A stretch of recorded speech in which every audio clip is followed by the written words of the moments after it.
महाराष्ट्राच्या राजकारणात सध्या एक मोठी उलथापालथ होताना दिसतीये.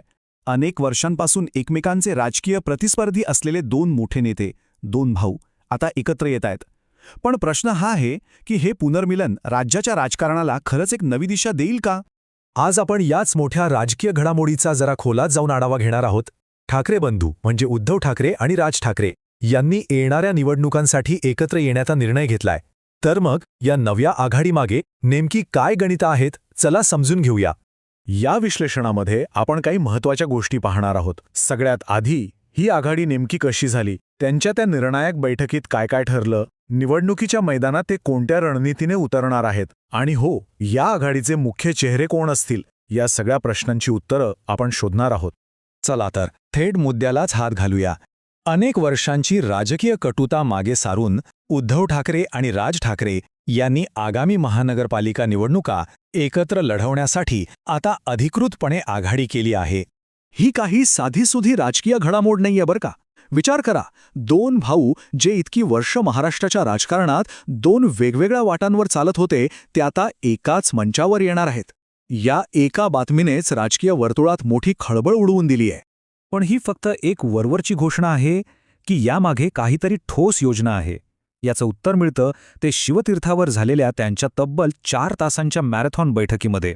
हो, अगदी बरोबर. तब्बल 4 तास उद्धव ठाकरे, आदित्य ठाकरे आणि राज ठाकरे यांच्यामध्ये शिवतीर्थवर ही बैठक चालली. आता एवढा वेळ चर्चा चालते यावरूनच लक्षात येतं की ही आघाडी किती गांभीर्याने घेतली जात आहे. या बैठकीत किती बारकाईने नियोजन झालंय ते या मुद्द्यांवरून स्पष्ट दिसतंय. म्हणजे पक्षात होऊ शकणारी संभाव्य बंडखोरी कशी थांबवायची इथपासून ते संयुक्त आणि स्वतंत्र सभा कशा घ्यायच्या यावर सविस्तर चर्चा झाली.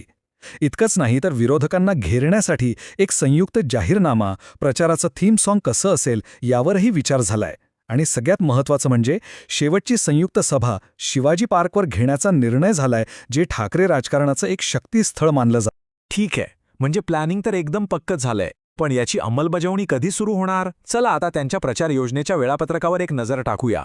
इथे अजिबात वेळकाढूपणा नाहीये. योजना तयार आहे आणि ती लगेच अंमलातही आणली जात आहे. बघा, 3 जानेवारीला स्टार प्रचारक मैदानात उतरतील आणि त्यानंतर अवघ्या 2च दिवसात म्हणजे 5 जानेवारीपासून ठाकरे बंधूंच्या संयुक्त सभांचा धडाका सुरू होईल.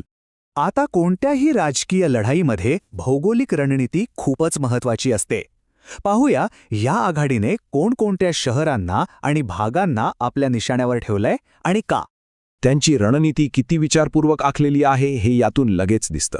एकीकडे मुंबईत 3 मोठ्या सभा घेऊन आपलं वर्चस्व पुन्हा सिद्ध करण्याचा प्रयत्न आहे, तर दुसरीकडे कल्याण, डोंबिवली आणि ठाण्यात थेट प्रतिस्पर्धी एकनाथ शिंदे यांच्याच बालेकिल्ल्याला आव्हान दिलं जातंय. इतकंच नाही तर राज ठाकरेंचा एकेकाळचा बालेकिल्ला असलेला नाशिकमध्ये पुन्हा शक्ती प्रदर्शन करण्याची योजना आहे आणि सोबतच संभाजीनगरमध्ये उद्धव ठाकरेंची एक स्वतंत्र सभाही होणार आहे.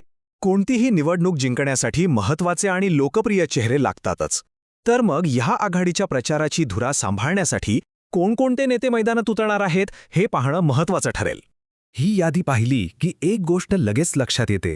ठाकरे कुटुंबातील दोन्ही पिढ्या म्हणजे उद्धव आणि राज यांच्यासोबतच आदित्य आणि अमित ठाकरे पूर्ण ताकदीने मैदानात उतरत आहेत.